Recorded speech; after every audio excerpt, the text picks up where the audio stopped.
해법을 찾는 토론 이슈엔 직설 시작하겠습니다. 제롬 파월 미 연준 의장이 인플레이션과의 전면전을 선포했습니다. 파월 의장은 치솟는 물가를 잡기 위해 공격적인 긴축 정책을 예고했는데요. 연준의 이런 움직임에 우리나라를 비롯한 신흥국 금융시장이 촉각을 곤두세우고 있습니다. 코로나19로 유례없는 유동성의 시대를 겪었던 전 세계가 2년 만에 긴축으로의 대전환을 앞두고 있습니다. 그만큼 어느 때보다 더 정확한 분석과 전망이 필요하겠죠. 오늘 이 시간 함께 지켜보시죠.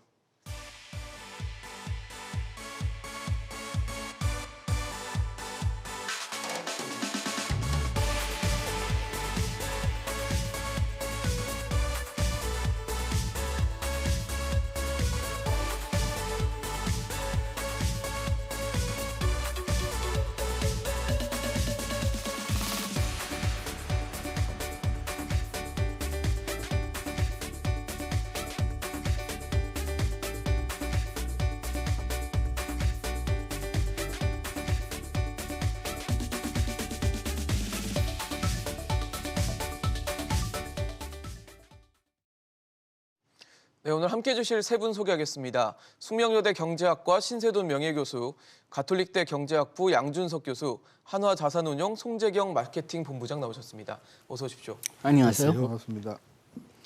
네, 간밤에 파월 의장의 청문회 과정에서 각종 발언이 나왔는데 간밤에 뉴욕 증시는 일단 일제히 상승 마감하는 모습을 보였습니다. 시장에서는 이 파월 의장의 발언을 상대적으로 좀 긍정적으로 본 것인지 어떻게 좀 봐야 되는지도 궁금한데 어떻게 보고 계세요? 어제 청문회 하기 전에 11월 5일 현지 시간으로 작년 12월에 있었던 FOMC 회의록이 상세하게 공개가 됐어요. 네.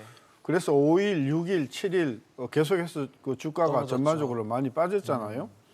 근데 이제 우리 추후 조금 이야기하겠지만 그래서 지금 연준이 상당히 인플레에 대해서 강력한 무기를 내겠구나라고 생각을 하고 쫄아 있었는데 어저께 청문회를 보니까 어제 뉴욕 타임스라든지 월스트리트 저널 아침에 읽어보니까 아무것도 없었다. 놀랄만한 게 아무것도 없었다. 그런 이제 분위기가 돌면서 네. 증시가 많이 이제 조금 올라왔어요. 겁을 먹었는데 겁먹은 만큼은 아니었다라는 거군요. 근데 그게 이제 저는 두 가지. 하나는 진짜 겁먹을 게 없었던가 아니면 네. 몇몇 방송에서도 지적을 했지만 그 파월이 잡 인터뷰를 너무 잘한다. 예, 그러니까 아주 묻지도 따지지도 않았지만 사실 굉장히 저도 많이 놀랐어요. 왜냐하면 이번에 굉장히 이슈가 많았거든요. 그러니까요. 특히 연준 의원들의 그 주식 매매와 관련해서 도덕성 문제가 심각하게 제기됐는데 그 유명한 그 엘리자베스 워런 상원 의원조차도 그 문제를 거의 언급도 안 하고 넘어갔어요.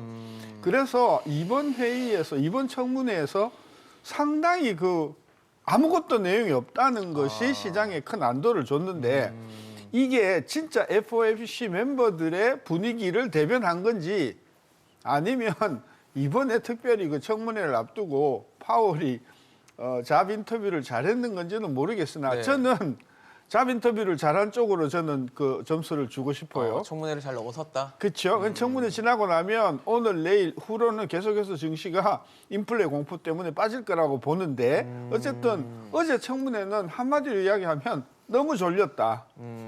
별게 없었다. 예, 그게 영어로 이야기하면 stayed인데 네. sleepy하다. 너무 졸렸다. 그걸로 한마디 요약할 수 있을 것 같아요. 양 교수님은 어떻게 보세요? 예, 어저께 그 청문회를 부분적으로 봤는데요. 네. 그런데 상원 의원들의 질문이 그렇게 비판적이진 않더라고요.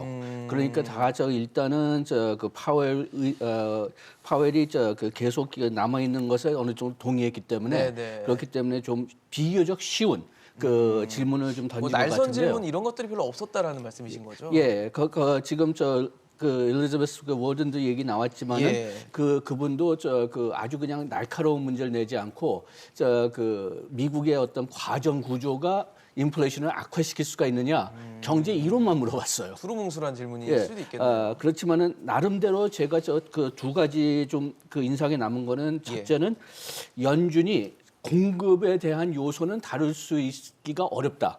지금 병목 현상에 상당히 많은 관심을 가지고 있는데 이 병목 현상은 통화 정책 가지고 다룰 수 있는 여지가 좀 예. 적다. 그다음에 두 번째는 자산 규모 감소. 우리가 양적 긴축이라고 하죠. 네. 요게 연말에 시작될 수도 있고 그다음에 여기서는 우리가 지금까지 주로 썼던 방법은 지금 국채 만기 후에 그냥 가만히 그냥 놔두는 건데 그런데 매각도 생각할 수가 있다. 요게 좀 인상에 남은 부분입니다. 사실 파월 의장의 발언에 따라서 뉴욕 증시도 상당히 반응을 할 거라 봤는데 일단 뭐 파월 의장의 발언이 나오고 나서의 뉴욕 증시는 그래도 좀 긍정적으로 많이 봤던 거 아닌가라는 생각이 듭니다. 네. 그러니까 제가 보기에는 이제 듣고 싶은 부분만 투자자들이 들은 거다라고 저는 해석을 발췌해서. 하고 네네. 왜냐면은 투자자들이라는 거는 지금 자기의 포지션이 있지 않습니까? 그렇죠. 거기에 네. 이제 유리하게 저는 해석을 많이 한 해석을 거다. 한 거다라고 보고 일종의 있고요. 뭐 해몽이 좋았다라고 봐야 되는 겁니다. 네, 그리고 이제 아까 교수님께서 말씀하셨지만 잡 인터뷰라고 표현하셨는데 네. 기본적으로는 이런 걸 얘기한 거예요. 뜨거운 아이스크림을 나는 배달할 수 있다. 뭐 이런 식의 이제 얘기라고 저는 해석을 하거든요. 그래서 어제 얘기를 잘 열어보면은 교수님께서도 말씀 주셨지만 양적 긴축이 되게 늦게 될 수도 있고 안 될 수도 있고 뭐 이런 식의 이제 상당히 두루뭉술한 네네. 그러니까 극단적인 양쪽의 그 열린 결말을 다 얘기를 했습니다. 그래서 결론적으로는 지금부터 봐야 될 거는 앞으로 있을 이제 오늘 밤에 있을 이제 12월 달 미국 CPI도 있고 네. 그 이후로 계속 있을 이제 한 앞으로의 몇 개월 동안의 미국의 물가 상황 그다음에 그 고용 상황, 임금 상승률 이런 것들을 다 같이 보고 판단을 해야 될 필요가 있어서 여전히 위험은 많이 남아 있는 상태다 이렇게 해석을 하고 있습니다. 사실 이번 청문회를 통해서 나왔던 얘기 중에 뭐 핵심은 인플레이션일 것 같습니다. 인플레이션 잡기 위해서 남은 정책들에 대한 조치를 하겠다라는 게 파월 의장의 발언이었는데 사실 올해 같은 경우는 지난해 12월 FOMC에서 뭐 점도표상으로는 3번 정도의 금리 인상이 가능할 것으로 보여졌는데 지금 이 횟수도 3회보다 더 할 수도 있는 거 아닌가라는 여러 가지 좀 해석이 나오는데 교수님은 어떻게 좀 보고 계세요? 그러니까 그 4번 이야기가 언론에 막 나왔죠. 그거는 근거는 12월 달 FOMC의 그 내부의 토론 내용을 제가 들여다보면 굉장히 그 격렬한 의논들이 있었어요, 사실. 금리 인상을 두고요. 네, 금리 인상뿐만이 아니고 3가지죠. 테이퍼링? 수도꼭지를 언제 잠글 거냐. 그렇죠. 그래서 수도꼭지를 한 달에 150억 달러씩을 줄이자라고 했던데 11월 달에 네네. 그걸 300억 달러로 늘려가지고 그렇죠. 테이퍼링 속도를 2월 빨리 내. 그러니까 3월 되면 이제 더 이상 수도꼭지를 다 완전히 잠그는 거죠. 잠궈버린다라는 네. 게 그게 하나고 예. 이번에 발표가 됐고 또 하나는 이제 아까 런오프 그러니까 자산을 너무 많다 지금 네. 10조 가까운 지금 연준 자산이 너무 많으니까 이거를 좀 줄여 나가자라고 네. 하는 토의가 있었고 그다음에 이제 이번 그 12월 의사록에서 나온 핵심 의제가 뭐냐면요. 수도꼭지를 잠근 다음에 얼마 시간이 있고 나서 금리를 올릴 거냐 이 부분에 대해서 아주 맹렬한 토론이 있었어요. 테이퍼링 종료와 그다음에 금리 인상 간의 그 기간 시간이요. 텀이 네. 얼마나 될 것인가에 대한. 그게 왜 논의가 됐냐 하면은 2014년도에 이제 통화 정책을 정상화하면서 네네. 그때 이제 아마 제너럴 옐런이었을 거라고 생각이 되는데 그때는 수도꼭지를 잠그기 전에 금리를 올렸어요. 테이퍼링이 끝나지 않았는데 네. 금리 인상을 단행했죠. 올리니까 굉장히 시장에 혼란이 왔다는 거예요. 그래서 이 부분은 확실하게 하자. 뭐냐? 수도꼭지를 먼저 잠그고 예. 그리고 금리를 올리자라고 하는 게 이번에 토론이 됐어요. 그러면 수도꼭지를 잠그는 시점, 지금 현재는 3월이거든요. 그리고 금리를 올리는 시점, 이게 얼마만큼 타이밍이 벌어져야 되느냐에 대해서 그렇겠네요. 예, 굉장히 논란이 많았는데 네. 빠르면 빠를수록 좋다는 게 결론이었어요. 그래서 지금 시장에서는 3번이냐 4번이냐의 문제가 아니고 금리를 언제 올릴 거냐 하는 이슈가 나왔던 거죠. 3월이냐 아니냐의 그렇죠. 이유가 되겠네요. 예, 결과적으로는. 그래서 12월 FOMC의 회의 내용을 보면 네네. 빠르면 빠를수록 좋다. 왜? 인플레가 지금 너무 심하니까 서둘러 금리를 올리는 것이 그리고 금리 올리는 것이 훨씬 더 정책 효과가 있다. 따라서 이제 그게 나오면서 이제 시중에서는 3월 달에 올릴 거다. 그리고 그 점도표에서는 3번이지만 3번이 평균이 3번이에요. 그렇습니다. 중간값이 3번이지 맞아요. 3번보다 많다는 사람들도 있었기 때문에 그래서 4번 이야기가 나온 거거든요. 근데 어저께 또 이 파월이 나와갖고 되게 헷갈리는 말을 해버렸어요. 네. 뭔 말을 했냐면 예. 인플레가 영어로 죄송합니다. 인트렌치 된 건 아니다. 그게 어떤 고착화라는 의미거든요. 그러니까 이 양반은 작년 내내 트랜지토리라고 해가지고 사람을 일시적이라고 평가를 그래놓고는 해놓고 나중에는 트랜지토리 아니다라고 해놓고는 어제는 인플레가 고착화되진 않았다. 고착화 이렇게 이야기를 해버리니까 아 이게 무슨 의미인가 지금 뭐 그럼 시장에서 장기화의 여부를 갖고도 논란이 또 될 수 있는 부분이 그렇죠. 있겠네요. 그러면서 이 양반이 뭘 설명했냐 하면은 아까 우리 양 교수님 이야기하셨지만 그 서플라이 채널의 교란이라는 상황은 우리가 컨트롤할 수 있는 것은 아니지만 이거는 조만간 수습이 될 거다라고 이야기를 했거든요. 그래서 어제 그 파월의 이야기만 들어놓고 보면 도대체 이 양반이 뭘 하겠다는 건지 무슨 말인지 잘 모르겠어요. 모르겠죠. 네. 중요한 것은 파월의 생각이 아니고 네. FOMC 멤버에 들어오는 그죠? 회의에 들어오는 회의에 들어오는 참석자들의. 이제 보드 멤버는 네, 지금 네. 한 명 줄었으니까 그러니까요. 5명과 그 연준 뭡니까 프레지던트 네. 연준 총재 의장의 5명 네. 요 사람들이 1월달에 뭐 어떻게 총재들. 결정할 것이냐라고 하는 게 문제죠. 사실 말씀을 주신 것처럼 지금 이제 3월에 테이퍼링 종료가 되는 상황 속에서 금리 인상이 언제쯤 시작이 될 것인가를 두고 말씀을 주셨는데 사실 뭐 클리블랜드나 애틀랜타 연인 총재 같은 경우도 3월에 대한 얘기를 또 하는 상황이기 때문에 이제 시장은 3월부터 금리가 인상이 시작된다라는 것에 대해서 좀 기정사실화하는 분위기로 가는 것인가에 대해서 질문을 좀 드리고 싶고 또 3월에 그러니까 좀 일찍 시작하게 되면 이제 남은 1년의 시간이 좀 많아지니까 그렇게 되면 횟수도 많아지는 것인가에 대한 또 질문도 같이 드리고 싶거든요. 예, 그 둘 다 그렇게 될 거라고 생각합니다. 3월 되자마자 일단 금리를 올리고 예. 그다음에 그 4번 또는 4번 이상 금리가 올라갈 가능성도 일단은 배제 못할 것 같아요. 그 이유가 이렇습니다. 지금 신 교수님이 지금 파웰이 인플레이션이 이게 고착화된 거냐 아니면은 임시적이냐 이게 지금 애매하게 나왔다고 얘기하는데 예. 지금 그 이야기를 어떻게 좀 돌이켜 본다면은 지금 인플레이션이 상당히 높은 건 사실이지만은 우리가 그 전문 용어로는 기대 인플레이션이라고 하고 요 쉽게 푼다면은 사람들이 얼만큼 인플레이션이 오를 거냐 예측을 한다는 건데 미국의 그 팁스 그러니까 그 인플레이션을 고려한 국채 금리 그리고 시장 금리를 보면은 아직까지는 이 기대 인플레이션 예측하는 인플레이션이 그렇게 높지 않은 것 같아요. 그렇기 때문에 아직까지는 사람들이 지금 인플레이션이 많이 높긴 하지만 이게 영구적이라는 생각이 아직까지는 좀 약한 것 같은데 그런데 이게 강화되면 진짜 사람들의 기대 인플레이션이 높아지면은 인플레이션이 더 악화되고 그리고 또 더 길이 된다. 요게 그 미국 그 경제학회 회의 지난주에 했던 경제학회 회의에도 나왔던 얘기거든요.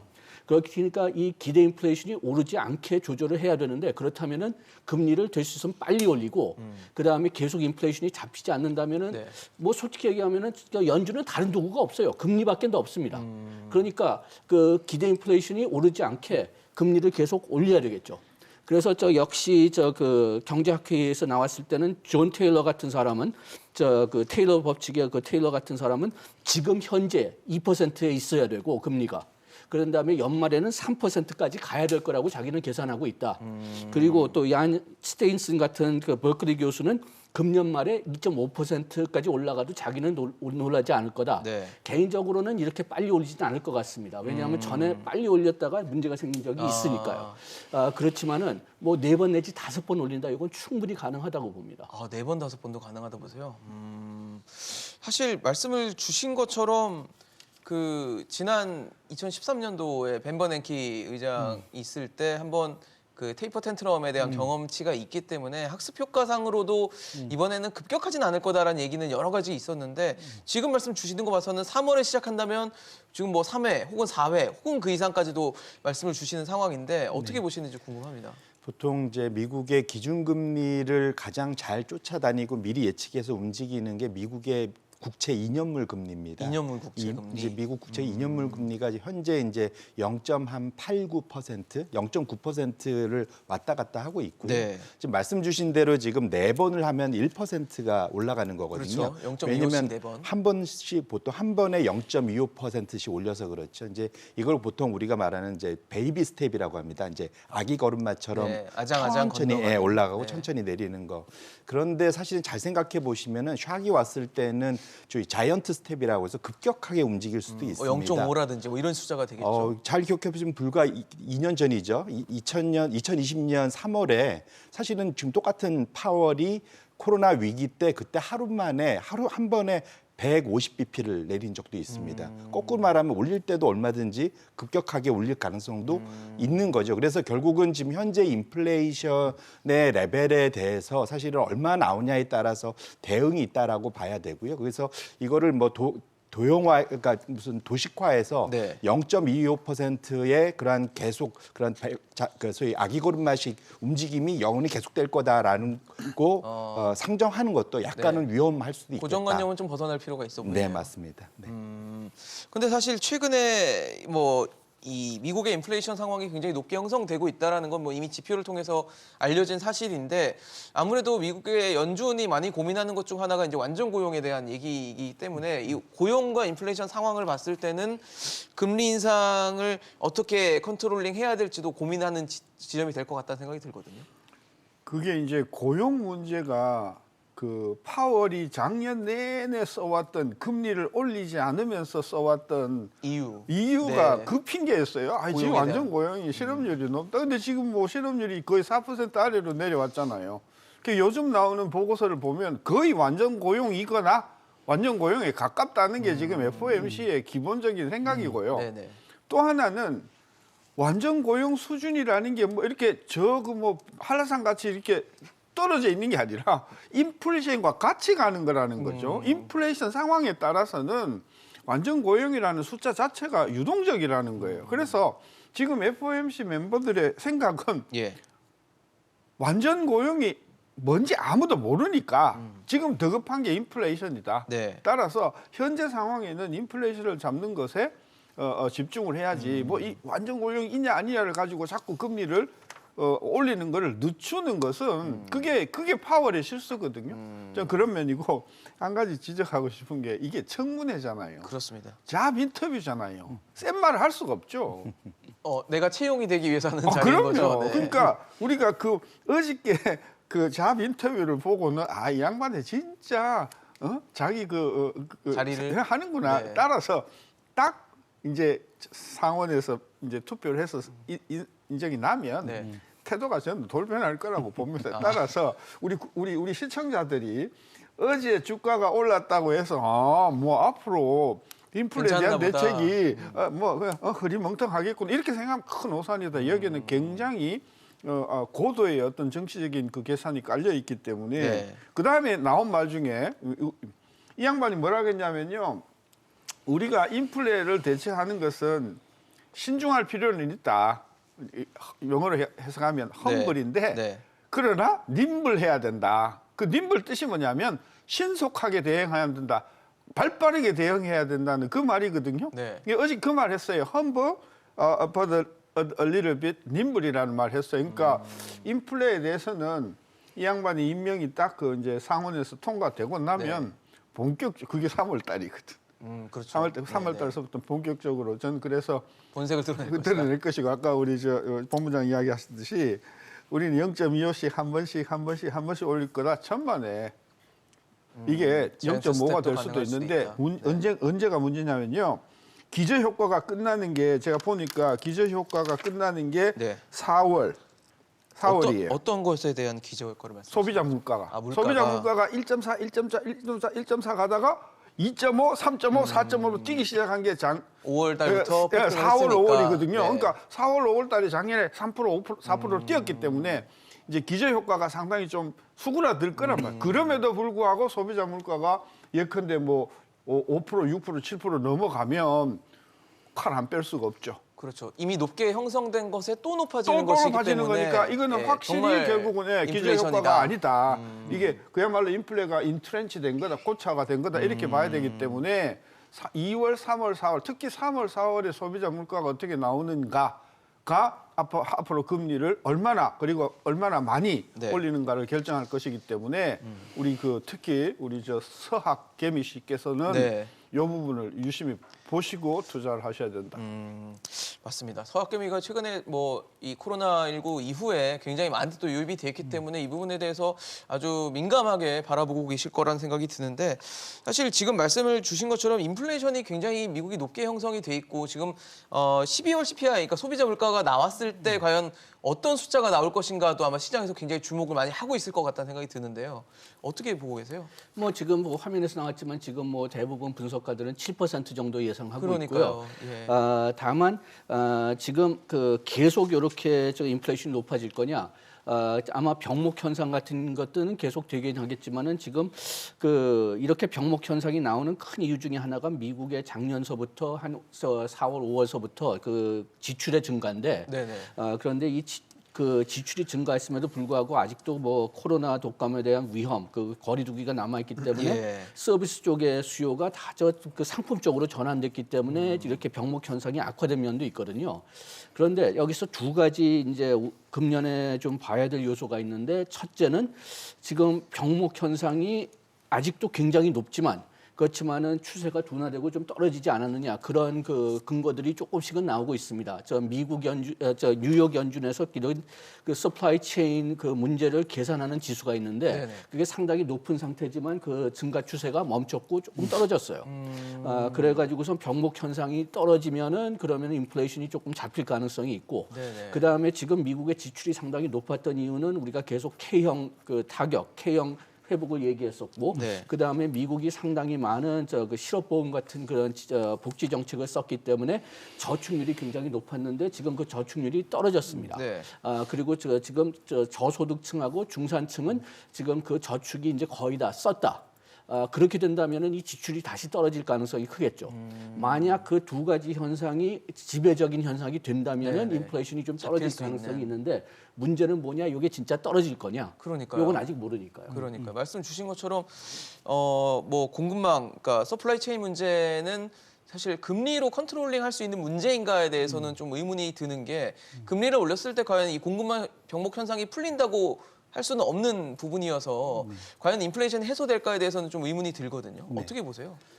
1차적으로는 이제 돈을 많이 풀었고 네. 집에서 못 나가다 보니까 모든 돈의 수요가 상품을 향해서 재화를 향해서 다 쏟아졌죠. 쏠렸고 예. 이런 것들 그다음에 미국의 공급망이 제대로 움직이지 못하니까 수입을 많이 하다 보니까 수입 물가도 올라가고 근데 결국은 이제 해결이 되긴 할 텐데요. 네네. 그래서 결국 그 파월이 계속 일시적일 수 있다라고 주장한 게 이제 그런 내용이고요.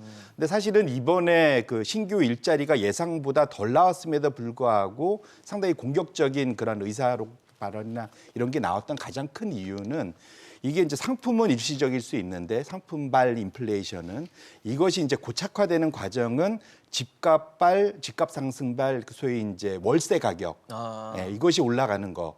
그다음에 물가를 끌어올릴 수 있다는. 예, 이제 이것이 이제 본격적으로 올해 다 반영되기 시작하거든요. 그래서 지금 월세 가격이 대략 지금 현재 진로 우리로 따면 부동산 114 이런 데에 나오는 게 지금 최근에 한 전년 동월 대비 한 14%까지 올라와 있습니다. 이것이 이제 본격적으로 이제 CPI 한 40% 차지하는데 네네. 이것이 이제 반영이 본격적으로 되기 시작하고요. 연말 가도 대략 한 5, 6%는 올라가서 반영이 될 거라고 지금 예측이 되고 있습니다. 네. 두 번째로는 사실은 임금입니다. 임금. 왜냐하면 임금이 올라가면 다 올라가거든요. 그렇죠. 근데 지금 이번에 지금 시간당 지금 임금이 4.6%, 4.7% 정도 올라왔습니다. 근데 그걸 좀 구분해 보면은 서비스 쪽에 이제 소위 그런 접대를 하는 네네. 그 서비스라는 응대하고 서비스하는. 그런 쪽은 거의 전년 동월 대비 한 14% 그것도 마찬가지 이 정도 올라와 많이 있거든요. 올랐네요. 그래서 그쪽에 사람이 부족하고 사람을 못 구하다 보니까 계속 임금을 올려야 되고 결국 임금을 올리다 보면은 그것이 다시 서비스 물가로 올라가고 그러니까요. 이런 것을 보통 말하는 이제 연쇄 스파이럴이라고 하죠. 그래서 연쇄 작용이 계속 일어나게 된다면 연준이 아까 교수님께서 말씀하신 대로 아주 작은 칼이 아니라 큰 칼을 빼들 수밖에 없는 쪽으로 몰릴 가능성이 충분히 있다. 이렇게 말씀드립니다. 그러면은 파월 의장이 얘기했던 고착화에 대한 부인 뭐 그런 해석들이 과연 맞나에 대한 다시 한번 의구심이 들게 하는 지점일 것 같다는 생각이 들고 이미 그 PPI라고 하는 생산자 물가도 굉장히 높게 형성됐고 이게 나중에 소비자 물가로 전이된다는 점을 감안을 하면은 당분간은 이런 높게 형성된 소비자 물가가 쉽게 내려올 것 같지 않은데 그러면은 역시 아까 말씀 주신 대로 뭐 금리 인상을 굉장히 빠르게 가져간다든지 뭐 이런 식의 가져왔을 때 다시 미국 경제에 올 수 있는 충격들 이런 부분들도 감안을 해야 되는 거 아닙니까? 그렇죠. 그 문제의 본질은 작년 4월서부터 대두되기 시작한 물가 상승이 본질이 뭐냐는 거죠. 그 원인이 뭐냐는 거죠. 그렇죠. 근데 이제 어제 청문회에서 되게 헷갈리는 게 뭐냐면 이 양반이 뭐 물가가 처음에는 일시적이라고 했다가 막 두드려 맞으니까 일시적인 말은 빼기로 결정을 하고는 또 이제는 고착화는 안 돼 있다 이렇게 말을 하니까 되게 헷갈렸는데요. 저는 인플레가 이게 상당히 고착화 저는 될 거라고 보는 게 지금 물가 상승을 초래하는 요인을 들여다보면 첫째 돈 엄청나게 풀렸죠. 네. 근데 그 유동성. 돈이 그동안 어디가 있었냐? 전부 증시 주변에만 가 있었기 때문에 실물의 수요로 작용을 안 했어요. 근데 이게 작년서부터는 특히 코로나 때문에 원자재 가격이 폭락을 하니까 이게 돈 되겠다 싶어가지고 쏠리죠. 쏠리면서 지금 뭐 보통 100%입니다. 지금 뭐 엄청나게 올랐죠. 폭등이, 그러니까 이게 됐죠. 생산자 물가를 올리는 거예요. 그래서 생산자 물가가 올라가니까 그걸 재료로 써서 물건을 만드는 다른 공산품들의 가격이 올라갈 수밖에 없죠. 그다음에 코로나 때문에 많은 사람들이 일자리 안 나와 버려요. 네, 뭐 네. 애들도 돌봐야 되기도 그렇죠. 하고, 뭐 실업급여도 잘 나오고. 실업급여도 네. 있고 또 뭐 이제 은퇴하지 해갖고 노동시장에서 빠져나가는 사람들이 천문학적인 숫자로 많아지니까 노동시장에서는 사람이 없는 거예요. 네, 그래서 지금 데이터를 보면 구직이 구인보다 훨씬 작아요. 직업을 찾는 사람들이 네. 일자리보다는 더 적다는 사람을 찾는 사람은 많은데 네. 일에 사람이 나올 수 없네요. 없는 거예요. 네. 그러니까 인건비 올라가죠. 인건비 올라가면은 지금 모든 그 뭐 여러 가지 복지 비용이라는 게 다 인플레하고 연결이 돼 있는데 올라갈 수밖에 같이 없죠. 올라가겠죠. 이걸 누가 교수만 하나? 이거 보통 사람들 다 한단 말이죠. 오, 앞으로 이게 심각하겠군. 이렇게 되니까 사람들의 인플레이션 기대 심리가 네. 고착화가 되는 거예요. 높게 갈 것이다. 네, 이제 연준의 물가 관리 목표가 몇 프로예요? 2%였죠. 네네. 2%로는 택도 제가 없죠. 모르긴 해도 앞으로 한 3년 동안은 글로 못 내려갈 거예요. 그러면 결국은 인플레가 4%, 5% 이렇게 계속해서 한 2, 3년 간다고 하면 물론 7%는 이번 12월 달에 7%뭐 조금 예상되고 넘을 거라고 있는, 하는데 네. 그거는 조금 내려오겠지. 그건 7%보다는 내려오겠지만 4% 된다고 해도 이거 뭐 몇십 년 만에 최고로 높은 물가 아니에요? 결론은 결국은 FOMC가 칼을 뽑을 수밖에 없다는 상황인데 네. 되게 헷갈렸던 거는 이 양반이 어저께 잡 인터뷰를 하면서 네. 그 속내를 다 드러내질 않고 숨긴 거예요. 일단 내가 임명되고만 보자. 네. 되기만 하면 지금 FOMC의 그 위원들은 지금 안 그래도 지금 사방에서 두드려 맞아가지고 인플레 대책이 늦었다고 지금 그러고 있기 때문에 네. 저는 아까 우리가 의학연 대로 저는 뭐 4번이나 5번이나 이게 중요한 게 아니고 2% 기준금리가 지금 0.25잖아요. 네. 이게 2%까지 언제 갈 거냐 이게 저는 관심이어서 네. 어쨌든 금리가 세계적으로 올라간다. 그럼 빨리 올라갈 거다. 많이 올라갈 것이다. 예, 그러면 금리가 그러니까 빠른 시점에 더 많이 오를 수 있다라고 한다면 이번에 청문회에서 나왔던 것 중에는 양적 긴축이라고 대차 대조표를 축소하는 부분에 대해서도 연말 정도, 이제 하반기 들어선 할 수 있다라고 하니까 뭔가 긴축하는 프레셔들이 굉장히 높아질 수밖에 없는 그런 시점이 올해는 다가올 거라는 생각이 드는데 이럴 때는 물가가 결국 잡힐 수 있느냐가 가장 중요한 포인트가 아닐까 싶거든요. 어저께 파웰이 여기에 대해서 기대를 좀 조절하려고 하는 느낌이 좀 많이 받았습니다. 이게 저 물가 상승에 상당히 많은 요소들은 지금 얘기했던 그 실물 저 병목 현상, 네네. 그러니까 공급적인 요소죠. 네. 그 다음에 노동 공급, 이것도 노동 수요 죄송합니다. 그 노동 수요는 통화 정책 가지고 좀 조절할 수가 있지만 노동 공급은 자기네들이 조절할 수 없다. 그래가지고 그 자기 통화 정책을 해도 계속 좀 인플레이션이 그 높아질 수가 있다. 이렇게 좀 기대 조절을 하려고 했던 것 같아요. 그런 면에서 본다면은 계속 좀 그 내년은 또 역시 그냥 뭐 인플레이션이 높을 유지될 거고 것이다. 그다음에 저 지난 12월에 나온 그 예측보다는 더 높을 것 같습니다. 그렇지만은 요게 그 얼만큼 오래 갈 거냐 다시 돌아올 거냐 요거는 좀 기다려 봐야 되겠고 그다음 진짜 좀 개인적으로 좀 궁금한 것은 저 그 이제 그 긴축 그 저 양적 긴축이 시작할 텐데 네네. 여기서 자기들이 이제 이 국채를 팔 거냐 네네. 요게 지금 개인적으로는 굉장히 좀 관심 있고 좀 그 재밌다 뭐 재밌다고 하기는 조금 어렵고 관전 포인트는 될 예. 수 있겠죠. 어떻게 될 왜냐하면은 것인가를 봐야 되니까. 예, 그 아까 저 그 미국 경제학회에서 얘기했었는데 거기서 허버드라는 저 교수님이 그 한 3,500억 달러의 저 국채를 팔면은 네. 요거는 금리 0.25% 증가하는 거하고 같은 효과가 있다고 얘기했거든요. 그런데 지금 그 코로나 독감 때 한 4조 달러치의 저 국채가 늘었어요. 네. 그러니까 그거를 다 판다면은 네. 그러면은 금리가 엄청나게 올라가는 효과가 되겠죠. 그걸 또 그래서 얼마큼 빨리 팔 거냐 이것도 문제지만은 지난번에 긴축 양적 긴축 같은 정책을 그러니까 그 국채를 팔려고 하는 저 정책을 좀 시도했다가 네. 국제 시장에 너무 혼란이 나니까 파는 걸 그만뒀거든요. 그래가지고선 요것도 저 그 좀 긴축 효과를 좀 빨리 하려면은 요 국채를 팔아야 되는데 그렇다면은 또 그 국채 시장 그리고 또 국제 금융 시장에 또 혼란이 오지 않을까. 그래가지고선 어떤 결정을 할지 저는 좀 개인적으로는 그쪽이 좀 재밌을 것 같아요. 사실 불과 몇 달 전만 해도 그런 얘기들이 있었잖아요. 상반기까지 테이퍼링을 종료하고 하반기 가서 어느 시점에선가 이제 금리 인상이 시작될 것이다라는 얘기들이 있었는데 지금 이제 그 몇 달이 지난 시점에 다시 보면은 완전히 속도가 빨라졌습니다. 3월까지 테이퍼링 종료하고 지금 3월 첫 금리 인상을 하고 또 연말에는 양적 긴축을 해서 유동성을 또 걷어들이는 작업까지도 할 수 있다라고 하니까 사실 시장이 이거에 대해서 반응을 하고 같이 연동되면서 반응했던 게 이제 국채 금리였던 것 같은데 국채 금리는 어떻게 좀 전망하시는지 궁금해요. 그래서 아까 말씀드린 대로 이제 이게 장단기 국채 금리에 이제 그 소위 대응하는 게 네. 달라질 텐데요. 기본적으로는 아까 말씀드린 대로 미국의 기준금리를 변동시킬 때 가장 먼저 빠르게 반응하는 게 2년물 금리. 예. 그 금리가 지금 벌써 이제 적어도 3번 인상을 반영을 하고 있는 거고요. 이것이 이제 1%를 넘어가기 시작하면은 이제 4번 뭐 이렇게 이제 반영을 하기 시작하는 거겠죠. 네네. 근데 이제 여기서의 고민은 뭐냐면 지금 현재 지금 나와 있나요? 네, 근데 지금 그러니까 10년물 국채 금리 나가고 있는데. 예, 요거 이제 10년물이고 2년물이 이제 한 0.9% 예. 되고 10년물이 지금 1.7% 정도 되는데 고민은 뭐냐면 그렇습니다. 통상 그 소위 경기 침체가 오는 것에 가장 소위 말하는 선행 지표라고 할 수 있는 게 장단기 금리 차입니다. 그렇죠. 그러니까 보통 2년물하고 10년물이 역전이 된다고 보통 표현하잖아요.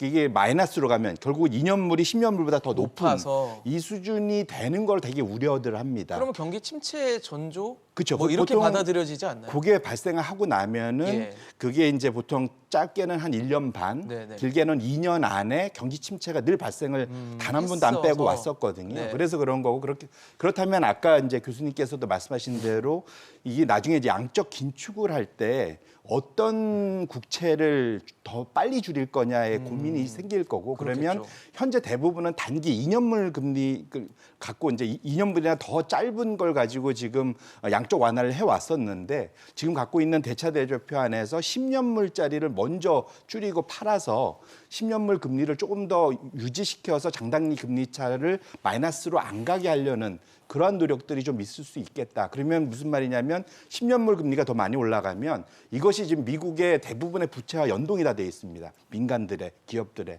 이런 것들이 결국은 기업들이나 민간의 전반적인 소위 말하는 조달 코스트, 조달 비용을 끌어올릴 수가 있어서 예. 그런 것들은 좀 조심할 필요가 있겠다는 말씀을 드립니다. 그렇잖아요. 사실 저희가 장단기 금리차 뭐 얘기를 하면 항상 경기에 대한 얘기를 할 수밖에 없고 그런 걱정을 또 국채 금리를 보면서 우리가 전망하거나 예상을 하곤 하는데 사실 최근에 뭐 국채 금리에 대해서도 많이 또 지켜보는 눈들이 있기 때문에 교수님도 좀 전망을 해주시면 좋을 것 같아요. 그 이번에 발표된 그 FOMC 회의록을 보면 그 어떤 논의가 많았냐 하면 과거와는 달리 지금 연준이 갖고 있는 정부 그 국채의 만기가 굉장히 짧다는 거예요. 그러니까 네. 그동안 연준이 자산 매입을 했는데 주로 단기 정부 채권을 많이 삼으로써 가격을 많이 올리면서 그 단기 채권의 그 금리 수익률을 굉장히 떨어뜨려 왔었다는 거예요. 이걸 바꿔야 된다. 네. 그 논의가 있었어요. 그러니까 결국은 아까 런오프 이야기 했잖아요. 자산 축소인데요. 네. 아까 자막에는 파월이 자산 축소를 할 것 같이 지금 자막이 나갔는데 네네. 그 부분은 분명하게 해야 돼요. 자산 축소, 네. 양적 긴축에 대해서는 아무것도 의논된 게 없다. 결정된 게 없다. 강조를 굉장히 많이 했고요. 이 부분은 1월 달에 우리가 토의를 하겠지만 만약에 그렇게 된다고 하더라도 긴축까지 가기에는 롱 로드라 그랬어요. 네. 굉장히 오랜 길게 긴 길을 했기 보고 가야 때문에 된다. 우리 시청자들이 지금 뭐 당장 자산 축소가 일어날 거다라고 판단하시는 것은 조금 위험하고요. 확정해서 단정지어서 말하진 않았다는 한다고 거죠. 하면 네. 만기 구조를 단기를 많이 가지고 있는 것에서 장기를 많이 가지고 있는 것으로 스위치는 할 가능성이 커요. 그래서 단기물을 내놓고 그럼 가격이 떨어지겠죠? 그렇겠죠. 그럼 수익률이 올라가겠죠? 지금과 같이.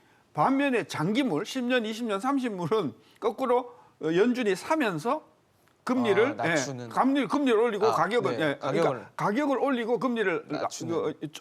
아니죠. 그러니까 어쨌든 수익률이 네. 장기 중심으로 정부가 단기 중심에서 장기 중심으로 그 만기 구조를 바꾸겠다라는 언급들이 많았기 때문에 저는 그 부분이 먼저 선행이 되거나 하고 나서 자산 축소가 일어날 거라고 봐서 네. 오늘 아침에 회의에서 파월이 자산 축소를 금년에 시작할 것이다라고 말했다라고 하는 보도는 정확하지가 않다. 생각해 볼 단정 수가 지은 건 있고 아니다. 고려는 해봤고 롱로드라는 토의는 얘기를 해봤다. 그건 1월 달에 가서 우리가 결정할 것이다. 이렇게 하는 것이 전 정확한 내용이라고 봅니다. 네, 이 부분도 시청자 여러분들께서 좀 참고를 해주실 만한 부분이라고 생각이 듭니다. 아무래도 양적 긴축에 대한 시점과 이런 부분도 우리 또 긴축 정책의 일환으로 같이 행보를 걷기 때문에 이 부분도 좀 보시면 좋을 것 같고요. 사실 최근에 환율 걱정하시는 분들도 많아요. 최근에 뭐 1,200원을 넘어서는 상황들이 연출이 되고 일각에서는 뭐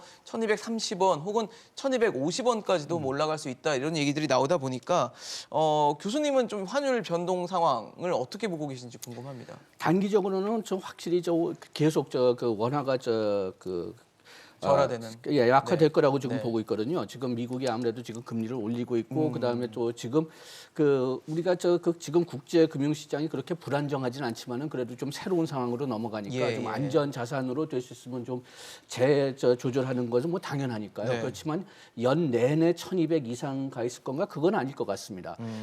지금 상황이 이 정도로 계속 유지된다면은 그러면은 우리나라도 계속 금리를 올릴 거고 네. 그다음에 우리나라의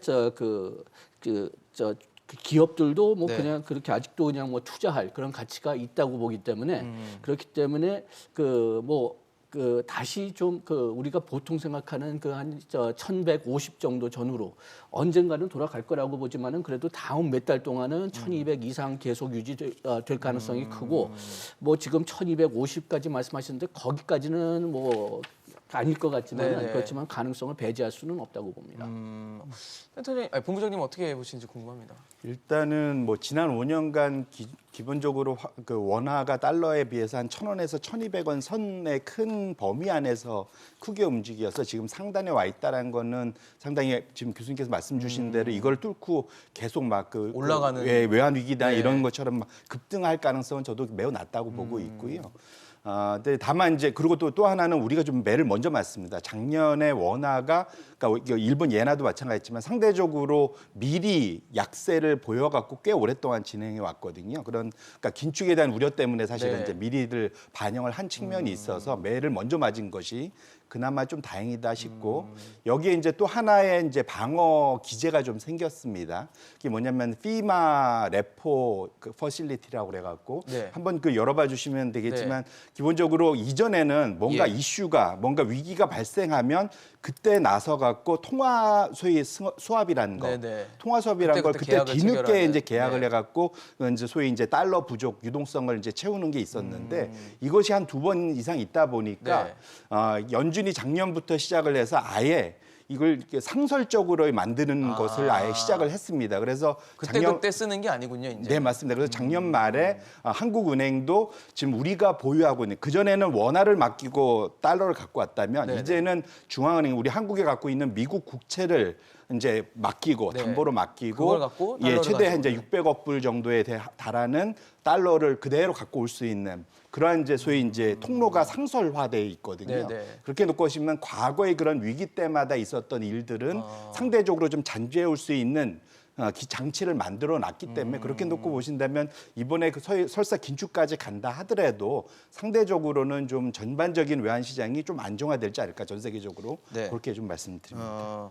사실 이제 14일에는 우리나라도 이제 한국은행에서 올해 첫 금융통화위원회를 열고 기준금리를 인상을 할지 아니면 다른 결정을 할지도 고민을 하게 될 텐데 뭐 시장에서는 인상 쪽으로 가닥을 잡고 있는 것 같습니다. 네, 그렇게 보시나요? 예, 올릴 것 같고요. 네. 근데 이제 올리는 목적이 뭐냐? 우리 작년에 8월달 올릴 때 또 11월달인가 올릴 때 논의가 있었지만은 저는 환율 안정이 한국은행의 기본 의도였었다고 봐요. 환율 안정. 네. 음, 그래서 하는 법에는 물가 안정으로 돼 있. 그러니까 그리고 한국은행은 환율에 대해서 이야기하면 그냥 끝나는 거예요. 안 해요. 안 하는데 저는 환율 안정 때문에 그랬구나 저는 생각을 하고 만약에 작년 8월 11월 달에 금리를 한국이 안 올렸으면 0.5 아니에요 지금 그렇죠? 그렇죠. 0.5면 네, 지금 유지가 한 됐다면. 1,300원대까지 갔을지도 몰라요. 저는 그래서 왜냐하면 그 환율이 불안해지면 한국 금융 시스템 자체가 붕괴가 돼요. 예를 들어서 1,250원 가잖아요. 그러면 한 5%, 6% 환율이 떨어지는 거 아니에요? 가치가? 네. 그럼 우리나라에 들어와 있는 외국인 투자 자금이 한 800조 가까운데 빠져나갈 수 있는. 이게 엄청난 한차 손을 입잖아요. 굉장히 불안 요소예요. 그러니까 여태껏 외환위기는 전부 그 때문에 왔었어요. 그래서 편차에서 발생하는. 네, 그래서 한국은행이 금리를 올리는 제1 목적은 원화 환율이 안정이 있다고 보고 네.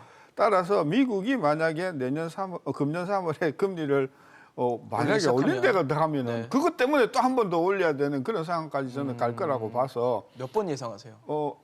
그거는 이제 일단 첫째 우리 한은 총재가 교체가 되잖아요. 그렇죠. 그죠? 임기가 3월달에 이제 3월에 교체가 끝나죠. 되고 그다음에 다음에 들어오실 한은 총재께서 어떤 스탠스를 가지고 있냐, 물가 안정이냐, 환율 안정이냐, 경제냐 그거에 따라서 달라지긴 하겠지만 네네. 어쨌든 현재의 제가 느끼는 거로는 한국은행의 가장 중요한 그 포인트는 환율이다. 환율 안정이다. 따라서 원화 환율이 1,200원, 1,300원으로 가서 금융시장 자체가 흔들리는 것은 대한민국의 물가 상승보다도 훨씬 더 위험한 포텐셜 요인이라고 봐서 환율을 잡기 위한 원화 그 금리를 올리는 그런 정책을 안 할 수가 없다. 그래서 선제적으로 미국이 올리기도 전에 우리가 8월달에 11월달에 11월 올렸던 두 번을, 것도 네. 환율 안정에 저는 목적이 있었다.